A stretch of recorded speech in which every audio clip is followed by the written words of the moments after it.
You're listening to the NASM-CPT Podcast with Richey, winner of the Share Care Emmy Award for Social Storytelling and the official podcast of the National Academy of Sports Medicine. Hey, y'all, and welcome to the NASM-CPT Podcast. I was talking with a client that she trains twice a week with me about her partner starting to work with a personal trainer. Now, I wasn't necessarily pitching myself, but we discussed how important it was to train and how motivating that it is to work with a trainer and how a structured and regular exercise program can be incredibly beneficial. Now, she sits a lot during the day for work. Understand. So let's find her a trainer. Well, then there was she's in pretty good shape.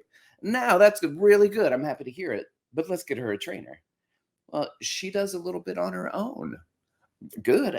I love to hear when people are doing things on their own, but also now let's get her a trainer. Well, she doesn't really need to lose weight. I'm so happy to hear that she didn't need to lose weight. Now let's get her a trainer. And I'm happy to say that she ended up finding her a trainer. She's got a trainer now. And I'm thinking about this and I'm wondering, what was the resistance for getting a trainer? Because she trains with me 2 days a week. Can we not get somebody else in the household to start training also? So I like to figure out, what are some of the resistances that are keeping people from hiring a personal trainer?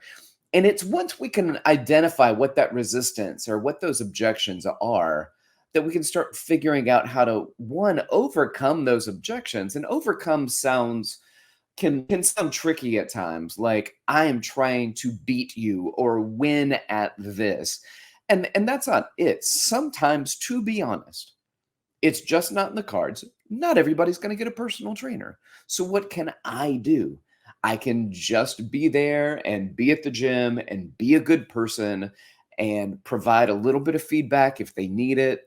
I'm not giving away personal training, but I can be there and be present and just let them know, hey, I'm a good person. And if you got questions, you can ask me. And eventually, if you want to train, then you can ask me also. So it's laying down the groundwork for that. In fact, there's an example of this, laying down the groundwork, where there were people that started training at the gyms that I have in New York, and my business partner, Mark. And Mark was like, I remember I talked to that person 2 years ago and they're here now. They just came in and started training here. And for me, that was such an incredible testament, because we've got people that are starting to train at our facility that we reached out to 2 years ago. That was a big deal. Why? Because this is not always a short game, and people and usually companies and corporations play the short game. Sell now, sell quick, sell. And a lot of times that can lack the longevity of long-term training. It's a quick sell of a 5-pack or a 3-pack, or get them in for one. And then a lot of times it's one and done. So we have a part that we can do as personal trainers in this. Now, for those of you who are independent trainers versus those that are working at corporate gyms, these may not align exactly, but we will have this discussion. And I think you could probably figure out where you can fit in, no matter where you are and what your employment looks like. So let's talk about the first objection. And the first objection is cost. I got to be honest, this is a big one and it's big because of a couple of things. One, I am going to give you money in order to receive an outcome, and I'm not as concerned that I'm giving you money as I am concerned that I will not get the outcome, right? So that is less about cost and more about value. And when I say that, I'm talking about value because it's defined as something that's worthwhile, that's of importance, that has utility or usefulness in our lives. And a lot of times we're looking at it as great, I can give you a good workout. They're looking at it as, am I reaching my results? Am I hitting goals? And so if you are just giving a good workout, but not necessarily hitting goals, then you may not be doing your part. And you might be doing your part. And that might come down to just managing expectations and what people think they're going to get out of working out with you versus what you deliver when you provide workouts for people. But when we talk about this, a lot of times people are going to give, cost to something. It costs time. It costs money. Yeah, but people want outcomes. Well, what do they want? In our minds, or especially in young trainers' minds, they want muscle. They want to lose body fat. But as the population ages, you start looking at, well, what about my blood lipid profile? What about my HbA1c and my longevity? How can you add value? Or how can you lower the cost? Now, if you work for a corporate gym, you cannot lower the cost because they tell you this is how much it cost. This is a single session, a 5-pack, a 10-pack, a 24-pack, whatever it is that they're selling. That is your responsibility to sell it for that much. So you can't change the price, but you can change the value. You can change the value. What do you bring to the table that allows them to see that value? Well, a lot of trainers, when they train, they might just say, hey, this is the time for money equation. You pay this, I train you for this. But you might be that trainer that's like, hey, that's a lot of money. And I appreciate what you're putting into it. And for that, I am going to set this up and you are going to be in my calendar. I'm going to invite you to all of my workouts so that you have it in your calendar. If anything changes, you go through the calendar or you text me. I'm going to text you at least once or twice a week to check on you. And after our workouts, I'm going to send you a copy of the workouts if you want to do it on your own. Well, none of that really costs that much additional time. It doesn't really cost any more time. You're already putting the workouts down on paper. You can deliver that to them so that they can do it on their own. You already got it there. All you do, copy and paste, right? It doesn't do anything. You're already putting it in your calendar. Now all you do is add an invite to somebody so that their name appears on it. And you are always on the same page and you don't have to figure out whose fault is it, who didn't do it. I thought it was in the calendar for this time. It's in the calendar the same for both of you. Text messages, staying up with creating value. Creating value. Often tell people that my price as a trainer, and I let them know that my price, because my prices can be pretty expensive, that may not meet their financial needs. And if it doesn't meet them where they are, then I'm happy to have a conversation to discuss options, which could include lowering my rate. I can lower my rate, especially if you're flexible with your time. Then you can fit into my schedule places where I can't get other people to fit in. If you can do that, then I will adjust my rate a little bit to make sure that I can get you in. You got to work around my schedule, but I'm going to do the best I can to get you in. I had a friend that said, I charge what I charge for some people so I can charge what I charge for other people. And what he meant by that is I can charge expensive, high rates for some people, which allows me to be okay when I charge not so much to other people. So can you adjust your rate? Maybe not if you're working for a corporate gym, but if you're an independent trainer, certainly you can. But I also like thinking about things like providing other options, like providing shorter sessions. I know that an hour might be a lot and it's a lot of money. So can you do a 30-minute session? I'm going to come in and we'll get 30-minute sessions. I just started doing a balance training workout with somebody virtually, and she had seen and attended one of my balance workshops. And that's what we do 2 times a week for 30 minutes. She wants to do balance training. Let's do balance training. Let's do it. Let's get you in for 30 minutes. And we're just going to focus on what it is that you want to get out of it. So a 30-minute session twice a week made a lot more sense for me. Well, it made a lot more sense for her, in my opinion, than doing an hour of balance, as just do twice a week, and I can fit her into my schedule better. Speaking of virtual sessions, that session with her is a virtual session. So if you can be around my schedule and I can charge you a different rate if I want. Now, most of my virtuals, I don't charge a different rate, but if I'm virtual and I'm at home and I don't have to go into the gym and it makes my life easier and I can get you in and I can save you some money, then I might do that too. So there's another option. Another option is where you find a couple of people that are on the same level, have similar goals and outcomes and places in their journey, and then see if you can get them to train at the same time. And then you are now doing a partner session or a small group training session.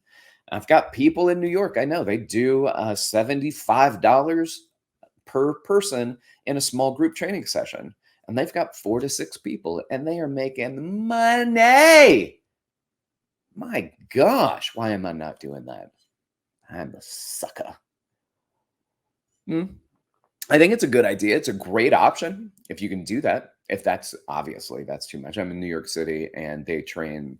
I think it's just different where you are, so that might look different for you. But what if you did that for $30 a session, $25 a session, $50 a session? Meet where you 15. Pay what you can. It doesn't matter. Find a way that you can get people in. I also love the pay what you can. This is a great one.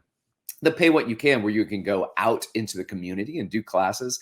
You could do it in the park or something like that, but you probably need to get some type of clearance or license or certificate, something like that from a city park that allows you to be there. And then do a class and do a pay what you can class. And you might do really, really well. But what I love, what I LOVE about that is giving to the community. Being a community presence, being there for the people, giving back, not just being like, hey, I'm doing this for me. I'm always here. I'm trying to make money. This is what we do. If we are trying to actually help people and change lives, then can we provide a service to the community at least once a week where you're giving back? I think that's valuable. It's valuable to us as business owners, and it is valuable for the people around us. Well, you can do things like shorten your sessions. You can do virtual sessions. You can do programming where you just write out programs and you say, hey, I want you to do this program. I'm writing you a workout for 2 times a week for a month. And here's your monthly program. Oh, you want 3 times a week? It's going to cost this much. And here's your 3 times a week monthly program. Here's your monthly program. Here's your quarterly program. Writing out workouts. Well, if you use a template and you just change things a little bit based off of the person you're working with and maybe some assessments, it's not going to take you that long. It's just a little plug and play and just make some adjustments and say, this is a great workout, but it is not a personal training session. It's a program. It's a program that I put together based off of the little bit of knowledge I have from you, but off the knowledge that you would like from me. This is what I put together. I do programs. I put programs together for people. You can do that. It doesn't cost nearly as much. And now, instead of a single session costing X amount of dollars, maybe you charge them a single session, but all it is a workout program where you've already got a template and you just plug and play what it is that they want, what they need, what their goals are, what they can or what they can't do, and what to avoid. And then you adjust the program and then you send it out to them. Well, I think in addition to time, certainly there's cost. In addition to cost, there's certainly time. And time is a big issue for a lot of people. But let me do this because I follow some financial people on social media. And this is one of those things that I've heard since I was young. And of course, I didn't do it either. But I hear people talk about IRAs or investing in mutual funds and maxing out your annual contribution. And the annual contribution to an IRA is tax-free, is going to be $6,500 a year. And if you do that from birth, so let's say you're setting up your children, you do it from birth until they're 18 years old, $6,500 a year. Over the course of 18 years, that's $117,000 that you've put into their account. Now, I'm not saying everybody can do this. That's not the point. My point is listen to the story. All right, so at an average growth of 8%, you started putting money in $6,500 a year and you did it for 18 years. And then you stopped contributing. But you have compounded interest at 8%, which is the average, 8.3% in the mutual funds and IRAs.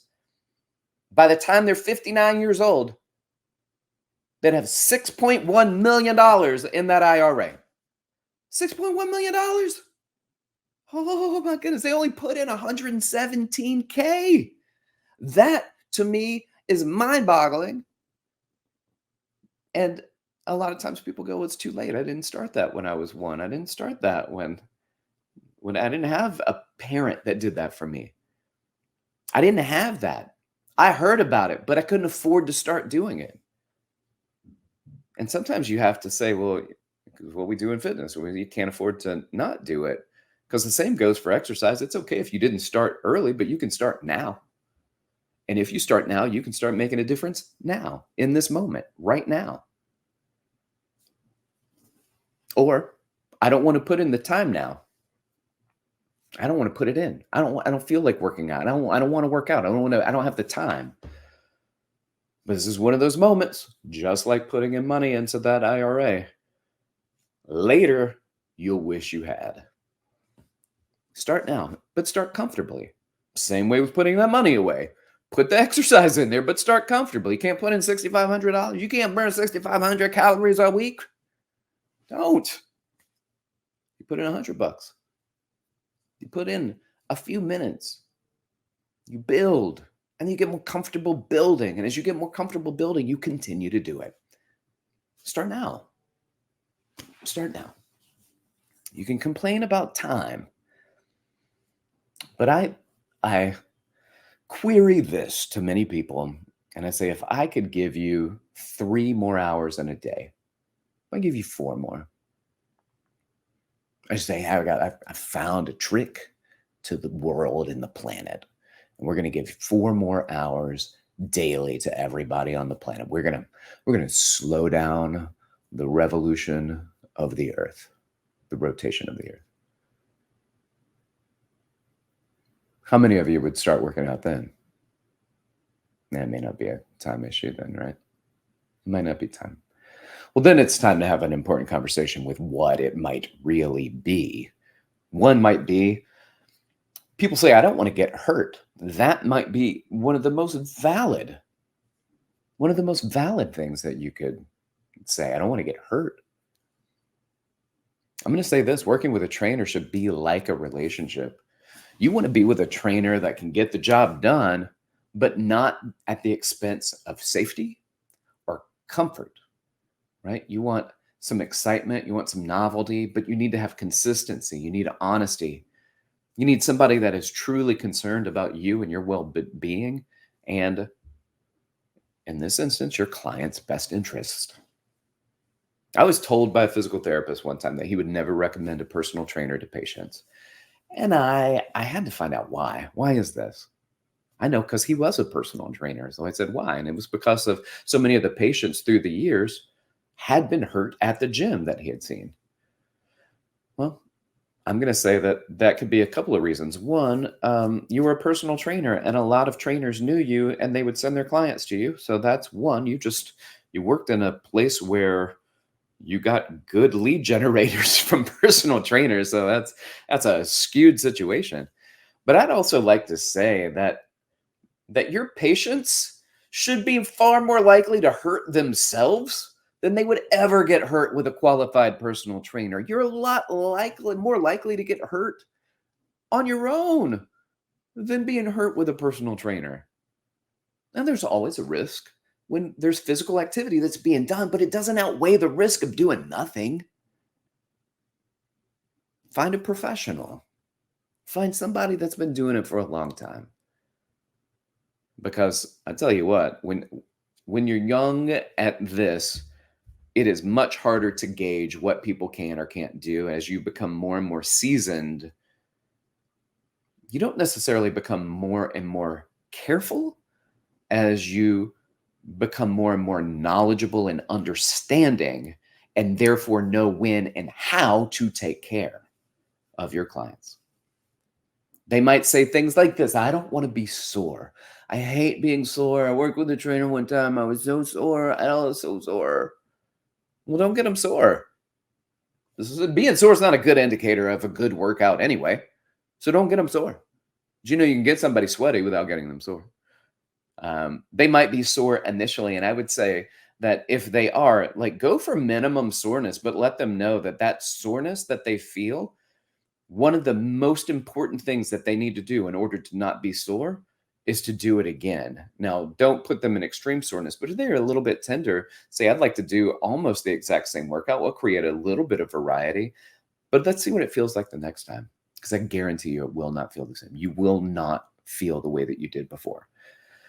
Unless you're just like overloading. I'm talking about like a brand new client who was sore from doing the overhead squat assessment because they just don't do repeats of anything. That can do damage to the muscles just by doing something that simple. But that's what I'm talking about, like experience, understanding where people are, where they came from. And I would much rather somebody say to me, hey, I didn't feel like you really pushed me a lot last time, and I think we can go a little bit harder, than tell me, hey, I was so sore, I am not coming back, and I would like a refund on my sessions.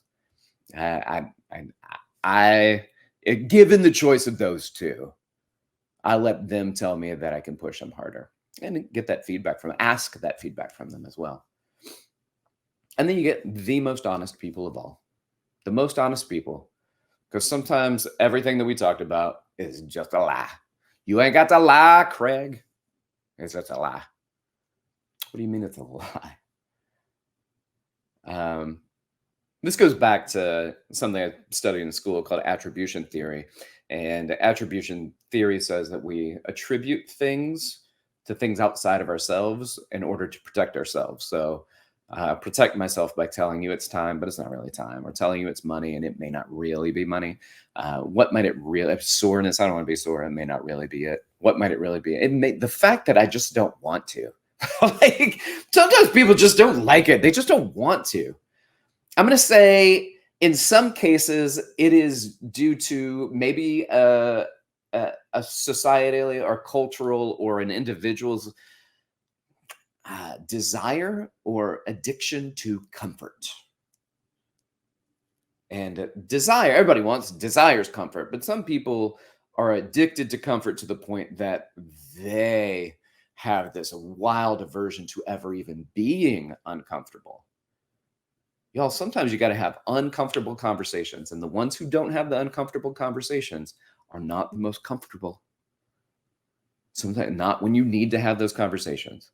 Sometimes the ones that, when it comes to the body, listen, I love being comfortable too. And I very much think that you should meet people where they are. And if they just don't like it, of course, find any and everything that they like. And if what they like sometimes is doing a set and chatting for a few minutes and just letting them get some stuff off their chest, then sometimes that's what you're going to do. Now, some trainers are not going to be that kind of trainer. My biggest concern are the trainers who are only that kind of trainer, where I see them do a set with exercise with people and then they don't do another set and they just chat. And then I was like, this is just, they're paying to hang out. And then now meeting people where they are, but also having a plan of where to go, that's totally different. So can you meet them where they're at? And can you show them care? And can you provide comfort in an uncomfortable situation? Allow them to feel that you will make it worth their time. It's going to be worth their money, that experience that they will have with you. And even the discomfort will be of value. It'll be worth their time. I was listening to a podcast. I love this podcast. It's called The Hidden Brain Podcast with Shankar Vedantam.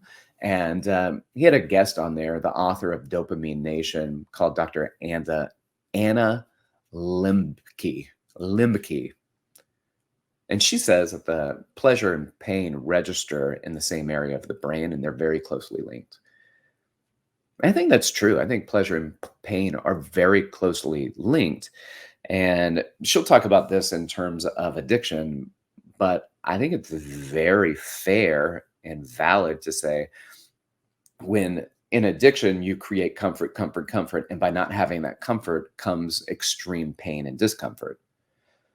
And that's what addiction can be. But when you look at it also, there are times where you put yourself in an uncomfortable situation and then comfort ensues once the discomfort ceases. And I was like, my goodness, that is what workout is. That's what exercise is. You hit the nail on the head. And why? There's some biological connection to that. Whether it's a fight or chasing something down or finding something, running for your life, there's an exceptional amount of comfort when that's over, right? So an exercise still creates something like that. It still creates a runner's high and a fighter's high, and it still exists. all of these things still exist in our anatomy, within our physiology, in our humanness. And that way, if you want to create more comfort, and instead of just finding yourself in a comfortable situation where the only discomfort you have is when you leave the comfortable situation, I like this concept and idea of putting somebody in an uncomfortable situation and then receiving comfort after.